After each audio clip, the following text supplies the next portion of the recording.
E-commerce is an incredible opportunity, but like any journey, it starts with a single step. The first and most important step is deciding what you're going to sell. This might seem overwhelming at first. After all, the possibilities are endless. But here's a way to simplify it. Start by thinking about the problems people face in their daily lives. What annoys them? What slows them down? What do they wish was easier? Great products often solve these kinds of problems. Let's look at an example. Imagine you're a busy parent juggling work, family, and everything else. What's something that could make your life easier? A mom named Lisa asked herself this question and realized how often she struggled with packing lunches for her kids. She noticed other parents on Facebook groups complaining about messy, inconvenient lunch containers. Lisa created a line of spill-proof, compartmentalized lunch boxes that were easy to clean. Her product wasn't just functional, it addressed a real pain point.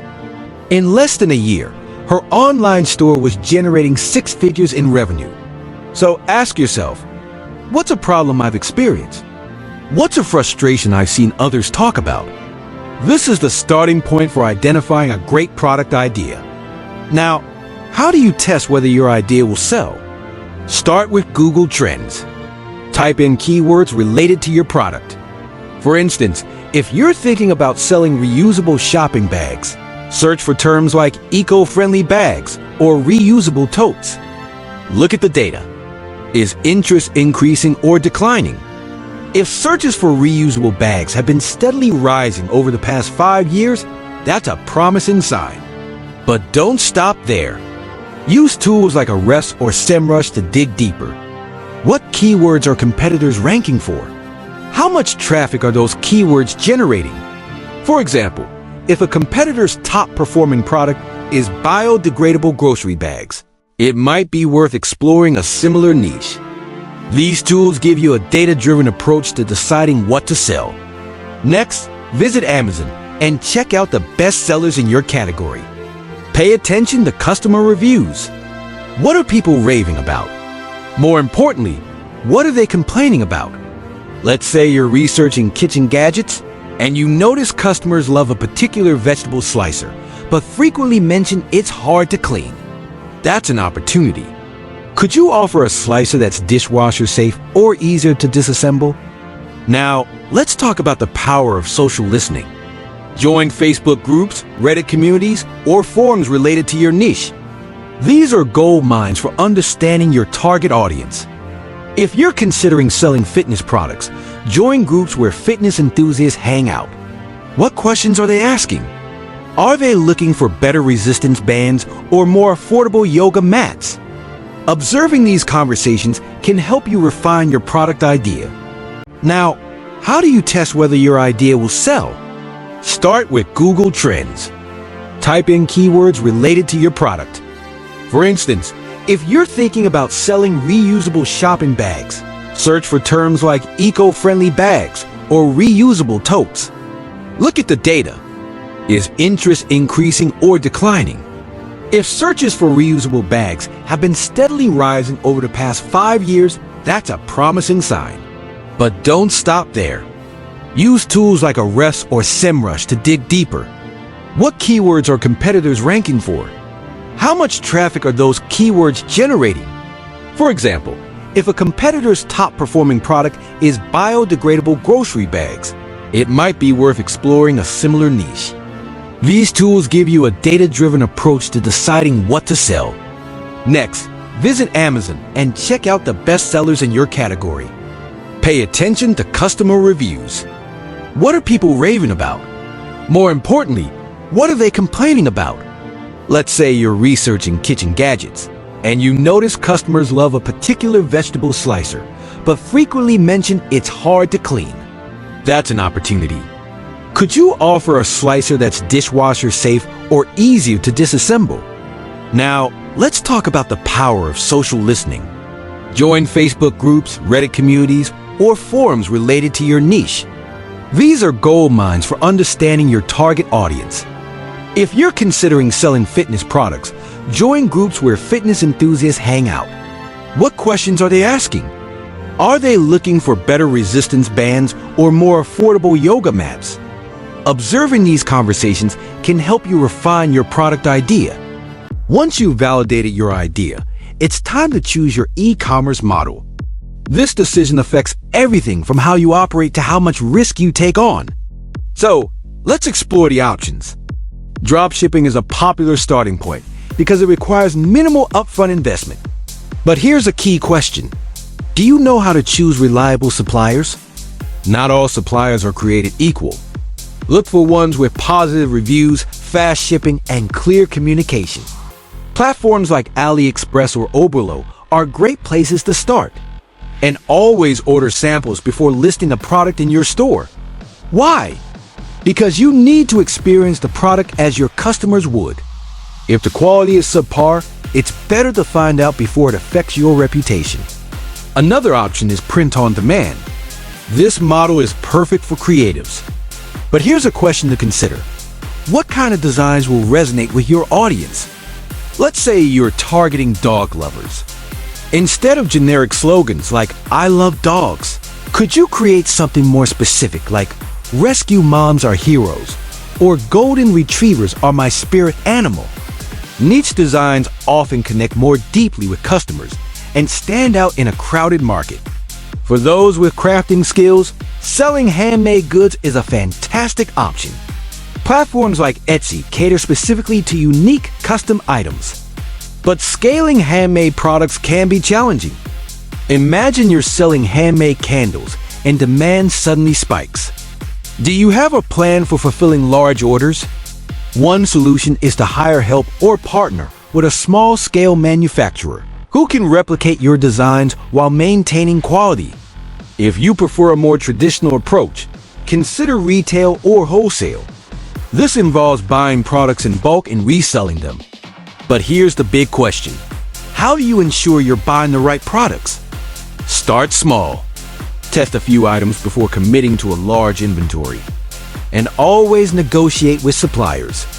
Many are willing to offer discounts, especially if you're a repeat customer. Now, let's move on to building your online store. This step can feel daunting, but it's easier than you think. The first decision is choosing a platform. Shopify is a popular choice because it's user-friendly and has built-in tools for marketing, inventory management, and analytics.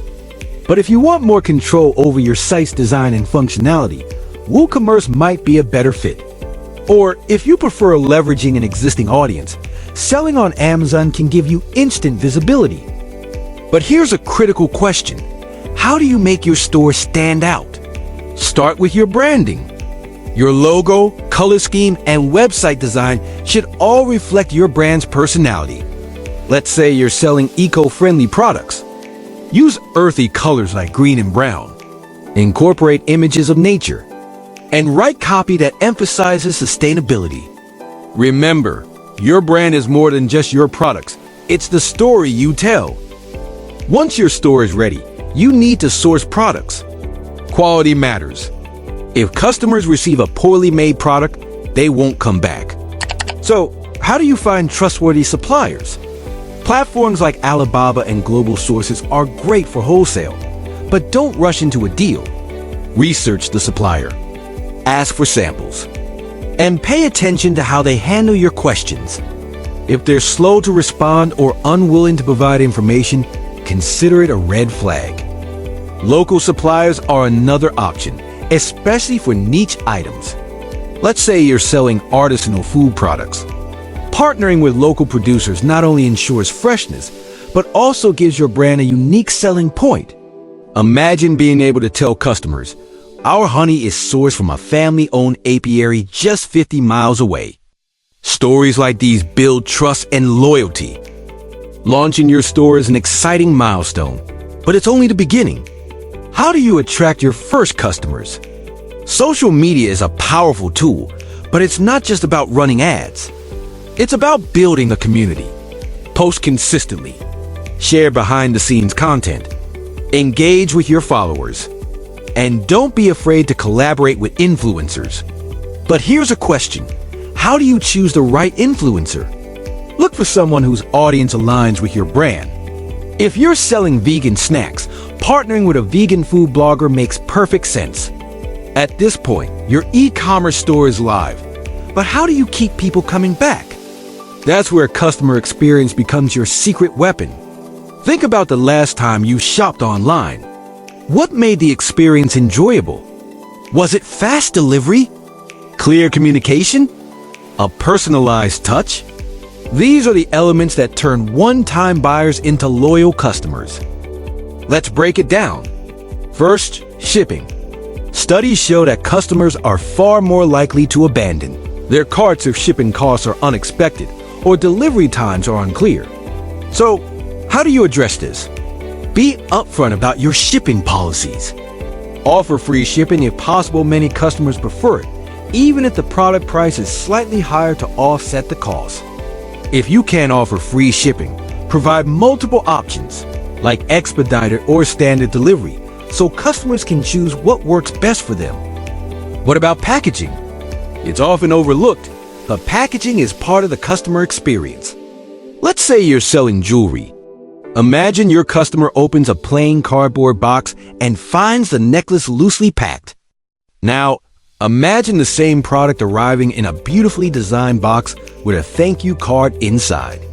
Which experience is more memorable? Packaging doesn't have to be expensive, but it should align with your brand. For example, eco-friendly brands can use recycled materials and add a note explaining their sustainable choices. Then there's customer service. Do you respond to inquiries quickly? Do you go above and beyond to resolve issues? Take the case of a customer who receives the wrong size or color. Do you make returns hassle-free, or do you require them to jump through hoops? Brands like Zappos have built their reputation on exceptional customer service. Their policy is simple: treat customers like friends. It's a strategy that works. Now, let's dive deeper into marketing strategies. Running ads is essential, but relying solely on them can get expensive. So how do you make your marketing budget stretch further? One answer is content marketing. Start a blog on your website. Share tips, how-tos, and stories that resonate with your audience. For example, if you're selling fitness equipment, you could write articles like 10-minute home workouts for busy professionals, or how to choose the right yoga mat. But content doesn't have to stop at blogs. Video is king right now.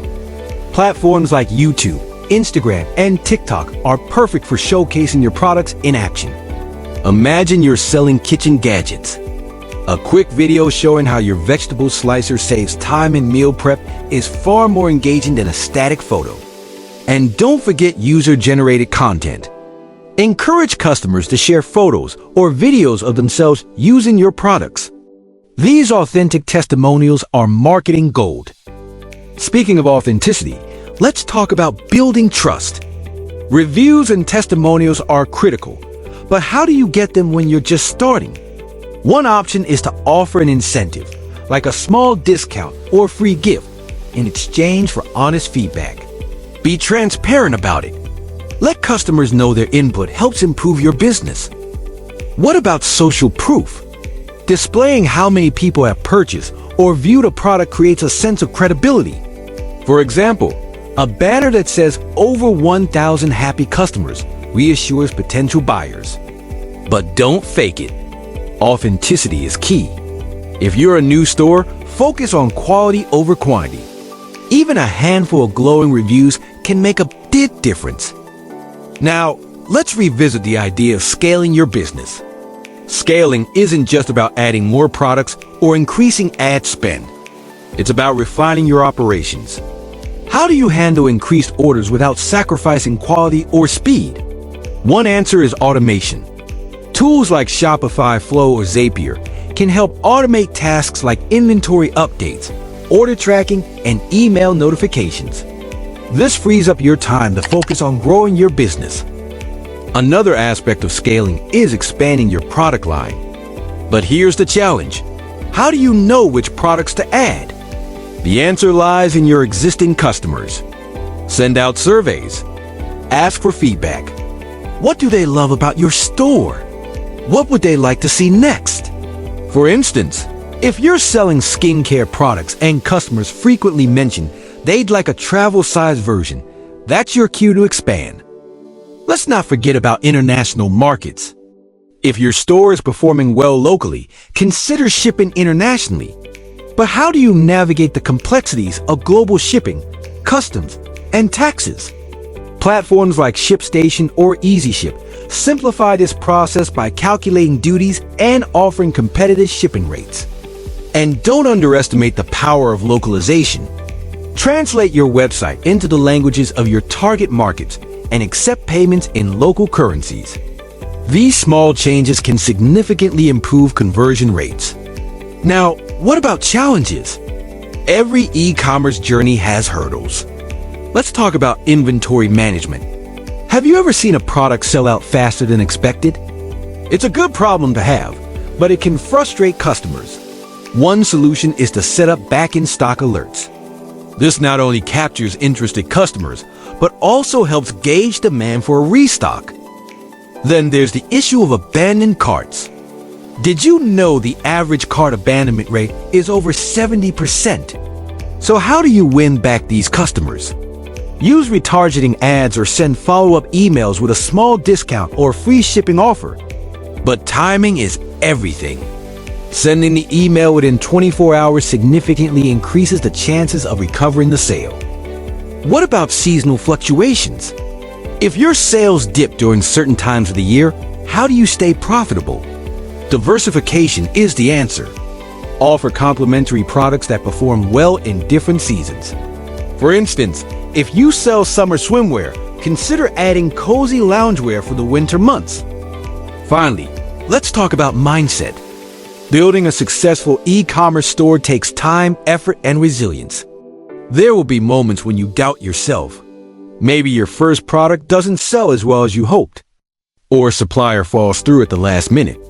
These challenges are part of the process. The key is to keep learning and adapting. Every setback is an opportunity to improve. Remember, even the most successful entrepreneurs started somewhere. Jeff Bezos began Amazon by selling books out of his garage. Sarah Blakely, the founder of Spanx, started her company with $5,000 and a vision to make women's shapewear more comfortable. Their success didn't happen overnight, and neither will yours.